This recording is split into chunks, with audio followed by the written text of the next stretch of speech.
Hello and welcome to all. So இந்த வீடியோல நம்ம என்ன பார்க்க போறோம்னு பார்த்தீங்கன்னா upcoming changes in GST.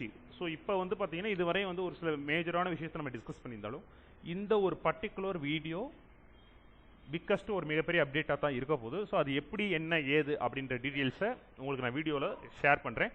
தென் இது மட்டும் இல்லாமல் இந்த அப்டேட்னால என்னென்ன சேஞ்சஸ் இருக்கும், தென் இது இல்லாமல் வேறு என்னென்ன வரப்போகுது அப்படின்றதை தான் பார்க்க போகிறோம். ஸோ அஸ் யூஷுவல் வீடியோ இன்ட்ரெஸ்டிங்காக இருக்கும். டைம் வேஸ்ட் பண்ண வேணாம், வாங்க வீடியோக்குள்ளே போகலாம். ஃபர்ஸ்ட் திங், நம்ம ஜிஎஸ்டி போர்ட்டல் வந்தோம் அப்படின்ற பட்சத்தில் வியூ ஆல் கொடுத்தோம் அப்படின்ற நியூஸ் அண்ட் அப்டேட்ஸில் வியூ ஆல் கொடுத்தீங்க அப்படின்னா நமக்கு வந்து பார்த்தீங்கன்னா போர்ட்டலில் ஒரு 2 ஆப்ஷன், அதாவது ஜூலை 7ஆம் தேதி வந்து பார்த்தீங்கன்னா ஒரு 2 ஆப்ஷன்ஸ் கொடுத்துருப்பாங்க.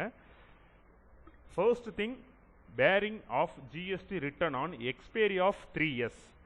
ஸோ இது என்ன சார் அப்படின்ற பட்சத்தில், ஸோ இதுவரையும் நமக்கு வந்து பார்த்தீங்கன்னா ஃபார் எக்ஸாம்பிள் இப்போ வந்து பார்த்தீங்கன்னா இந்த ஜூன் மாதம் வரையும் நம்மளால் 2021, 2021, 22 ஃபினான்ஷியல் இயரோட ஃபார்ம்ஸ், ஜிஎஸ்டிஆர் ஃபார்ம்ஸ் என்ன ஃபார்மாக இருந்தாலும் ஃபைல் பண்ண முடியும். பட் அதை பேரியர் பண்ணுற விதமாக என்ன சொல்லியிருக்காங்கன்னு பார்த்தீங்கன்னா, as per Finance Act 2023, 8th of 2023, dated 31st/3/2023, implemented with the effective from 1/10/2020, wide notification number 28/2000/2023, central tax dated 31st July 2023, the taxpayers shall not be allowed file their GST returns after the expiry of a period of 3 years from the due date of furnishing the said return under section 37 outward supply, under section 39 payment of liability, under section 44 annual return, under section 52 tax collected at sources. These sections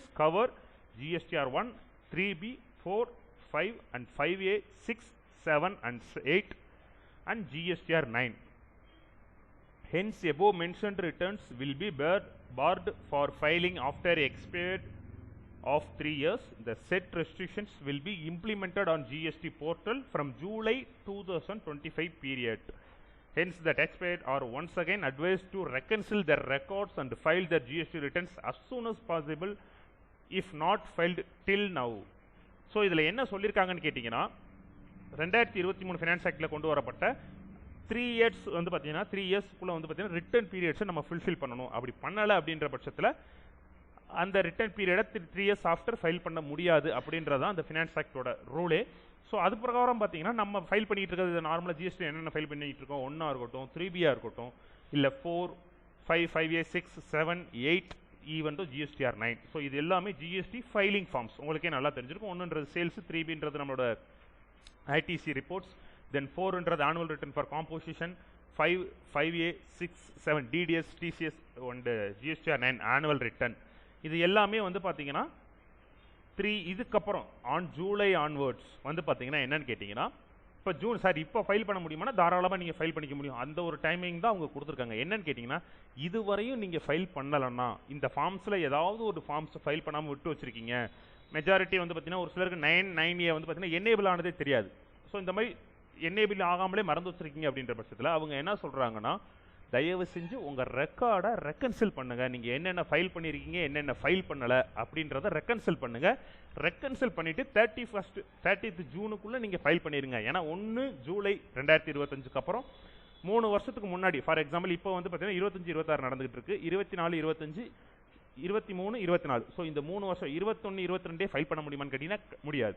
so அந்த மாதிரி 3 வருஷத்துக்கு முன்னாடி ஏதாவது bending cases இல்லை bending returns நீங்கள் file பண்ண வேண்டியது bending இருக்குது அப்படின்ற பட்சத்தில் பெனால்ட்டியாக இருக்கட்டும், பெனால்ட்டி இல்லை லயபிலிட்டி ஏதாவது பே பண்ணுற மாதிரி இருக்கணும், பே பண்ணி இமீடியட்டாக ஃபைல் பண்ணிருங்கன்றதை சொல்கிறாங்க. அப்படி ஃபைல் பண்ணதை கன்ஃபார்ம் பண்ணிக்க. ஃபார் எக்ஸாம்பிள் நான் ஒரு 30 கேஸ் பார்த்துக்கிட்டு இருக்கோம் சார் அப்படின்னா 30 கேஸையும் ரெக்கன்சில் பண்ணுங்கள்.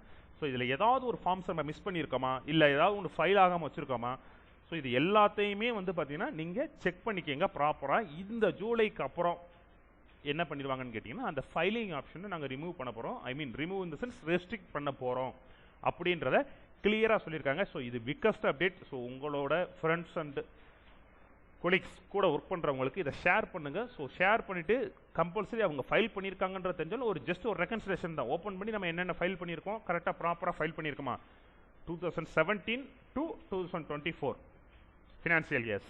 ஸோ இது வரையும் இருக்கிற எல்லா டேட்டாஸும், ஃபார் எக்ஸாம்பிள் GSTR 1ஆக இருக்கட்டும், GSTR 9 NC இருக்கட்டும், எல்லா டேட்டாஸுமே நம்ம ப்ராப்பராக ஃபைல் பண்ணியிருக்கோமான்றதை ஒரு தடவை ரெக்கன்சிலேட் பண்ணுறதுனால ஒரு தப்பும் கிடையாது. ஸோ ரெக்கன்சிலேட் பண்ணிட்டுன்றப்ப ஒரு ஃபீல் ஃப்ரீயாக நம்ம ஒர்க் பண்ண முடியும். ஸோ அந்த ஒரு ஆப்ஷன்ஸ் தான் வந்து பார்த்தீங்கன்னா டேலி முன்னாடி ஜிஎஸ்டி போர்ட்டலில் முன்னாடி சொல்லியிருக்காங்க. ரெக்கன்சில் பண்ணிக்கங்க, ரெக்கன்சில் பண்ணிட்டு எவ்வளோ சீக்கிரம் உங்களால் ஃபைல் பண்ண முடியுமோ ஃபைல் பண்ணிருங்கன்றதை இண்டிமேட் பண்ணியிருக்காங்க. ஸோ இது வந்து பார்த்தீங்கன்னா ஒரு ஆப்ஷன். ஸோ இதுலேயே செகண்டரியாக ஒரு விஷயத்த சொல்லியிருக்காங்க. என்னன்னு கேட்டிங்கன்னா ஜூலையிலே நான் எடிட்டபிள்.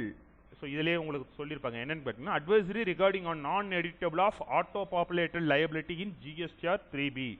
ஸோ இதில் என்ன சொல்ல வந்திருக்காங்கன்னா ஜூன் 7th வந்து பார்த்தீங்கன்னா அஃபிஷியலாக போர்ட்டலில் அப்டேட் கொடுத்துருக்காங்க. என்னன்னு கேட்டிங்கன்னா GST portal provides a pre-filed 3B where the tax liability gets auto-populated based on the outward supplies declared in GSTR 1A IFF. So as of now, taxpayers can edit such auto-populated values in 3B itself. With introduction of Form 1A, taxpayers now has a facility to amend their incorrectly declared outward supplies in GSTR 1 and IFF through GSTR 1A, allowing them an opportunity to correct their liabilities before filing their GSTR 3B in the same return period. In view of the same, from July 2025 tax period for which form GSTR 3B will be furnished in August 2025, such auto-populated liability will become non-editable. Thus, taxpayers will be allowed to amend their auto-populated liability by making amendments through Form GSTR 1A, which can be filed for the same tax period before filing of GSTR 3B. So இதோட concept ரொம்ப simple தான். என்னன்னு கேட்டிங்கன்னா இதுவரையும் still now வந்து பார்த்தீங்கன்னா June வரையும் வந்து பார்த்தீங்கன்னா என்ன சொல்லியிருக்காங்கன்னு கேட்டிங்கன்னா நம்ம GSTR 1A இருக்கட்டும் 1A இருக்கட்டும் IFF இருக்கட்டும் ஃபைல் பண்ண டீட்டெயில்ஸ் அவுட்வர்ட் டீட்டெயில்ஸை நம்மளால் 3Bயில் இந்த ஜூன் வரையுமே நம்ம என்ன பண்ணிக்கலாம்னு கேட்டிங்கன்னா ஆல்டர் பண்ணிக்க முடியும். அதுக்கான ஆப்ஷன்ஸும் கொடுத்துருக்காங்க. பட் ஜூலையோட டாக்ஸ் பீரியடை நம்ம ஃபைல் பண்ணுறப்போ என்ன சொல்லியிருக்காங்கன்னு கேட்டிங்கன்னா உங்களால் இந்த outward supplies GSTR 1A file பண்ண ஆட்டோ பாப்புலேட்டடான டீட்டெயில்ஸை உங்களால் ஜூலை ரிட்டர்ன் பீரியட்லேருந்து எடிட் பண்ண முடியாது, அதை நான் எடிட்டபிளாக மாற்றுறோம் அப்படின்றத சொல்லிட்டு சார் இன்கேஸ் இது தப்பாயிருச்சுன்னா அதை என்ன சொல்கிறாங்கன்னு கேட்டிங்கன்னா அந்த ஒரு பெர்ஸ்பெக்டிவ்க்கு தான் நாங்கள் GSTR 1A வந்து பார்த்தீங்கன்னா எனேபிள் பண்ணியிருக்கோம். ஸோ இன்கேஸ் இப்போ நான் ஜூன் மாதம் தப்பு பண்ணுறேன் சார் அப்படின்ற பட்சத்தில் ஏதோ ஒரு பில் அவுட்ஸ்டாண்டிங் இல்லை ஒரு பில்லை வந்து பார்த்தீங்கன்னா அமௌண்ட் கூட போட்டு ஃபைல் பண்ணிட்டோம் சார் அப்படின்றப்போ அதற்கான அமெண்ட்மெண்ட்டுக்கு தான் GSTR 1Aன்ற ஒரு விஷயத்தை வந்து பார்த்தீங்கன்னா போர்ட்டல் லான்ச் பண்ணாங்க. ஸோ அந்த 1A மூலியமாக நீங்கள் தாராளமாக என்ன பண்ணிக்கலான்றாங்கன்னு கேட்டிங்கன்னா அமெண்ட்மெண்ட் பண்ணிக்கலாம் before GSTR 3B. So 1A என்ன அது எப்படி ஃபைல் பண்ணுறதுன்னா அதோட வீடியோ நான் டிஸ்கிரிப்ஷன்லேயே போடுறேன், வீடியோ எண்ட்லையும் உங்களுக்கு வர்ற மாதிரி பின் பண்ணுறேன். ஓகேங்களா? 1Aன்றது வேற இல்லை. அதே மாதம் ஃபார் எக்ஸாம்பிள் இதுவரையும் வந்து பார்த்தீங்கன்னா 1A வர்றதுக்கு முன்னாடி ஏதாவது மிஸ்டேக்ஸ் ஆயிடுச்சு இல்லை ஏதாவது ஒரு அமெண்ட்மெண்ட் பண்ணணும் அப்படின்னா நம்ம என்ன பண்ணுவோம்னா அடுத்த மாதம் வரை வெயிட் பண்ணணும். பட் 1Aல வந்து பார்த்தீங்கன்னா அந்த மாதத்துக்குரிய அந்த மாதமே ஃபைல் பண்ணுற அளவுக்கு வந்து பார்த்தீங்கன்னா 1A கொடுத்துருந்தாங்க. ஸோ அதைத்தான் அவங்க சொல்ல வர்றாங்க. இனிமேல் GSTR 1A IFF இதில் நீங்கள் டிக்ளேர் பண்ணிட்டீங்கன்னா 3Bயில் நீங்கள் எதையுமே ஆல்ட்ரு பண்ண முடியாது, எல்லாமே நான் எடிட்டபிளுக்கு போயிடும். அதனால் உங்களோட IFFல ஏதாவது தப்பு இருந்துச்சுன்னா உங்களோட 1Aலே பிஃபோர் GSTR 3B ஃபைல் பண்ணுறதுக்கு முன்னாடியே அமெண்ட்மெண்ட் பண்ணிக்கங்கன்றாங்க. ஸோ அதுதான் இந்த நோட்டிஃபிகேஷன். ஸோ ஜூலை மாதத்துலேருந்து நமக்கு 2 மேஜரான விஷயம் நடக்க போகுது. ஒன்று என்னன்னு கேட்டிங்கன்னா 3 இயர்ஸ்க்குள்ளே தான் எந்த ஃபார்மாக இருந்தாலும் ஃபைல் பண்ண முடியும், 3 இயர்ஸ் எபோவ் இருக்க ஃபார்ம்ஸை ஃபைல் பண்ண முடியாது, அதை நாங்கள் வந்து பார்த்தீங்கன்னா ரெஸ்ட்ரிக்ட் பண்ணுறோன்றாங்க. ரெண்டாவது விஷயம் 3B ஃபுல்லி ஆட்டோமேட்டட் நான் எடிட்டபிளாக வந்து பார்த்தீங்கன்னா மாறப்போகுது. ஸோ இந்த 2 விஷயத்தையும் தான் மேஜராக அவங்க சொல்லியிருக்காங்க ஜூலை ஆன்வர்ட்ஸ். ஸோ இந்த 2 விஷயமே வந்து பார்த்தீங்கன்னா ரொம்ப இம்பார்ட்டண்டான விஷயம். அண்ட் தென் நம்ம கொஞ்சம் ஞாபகப்படுத்தி ஒர்க் பண்ண வேண்டிய விஷயமா இருக்கும். ஸோ இந்த வீடியோஸ் பார்க்குற நீங்கள் உங்களோட கொலீக்ஸ் அண்ட் ஃப்ரெண்ட்ஸுக்கு இதை தாராளமாக ஷேர் பண்ணுங்கள். ஸோ இதையும் அவங்க ஒரு விஷயத்தில் தெரிஞ்சுக்கிட்டாங்கன்றப்ப அதுவும் நமக்கு கொஞ்சம் நல்லது தான்.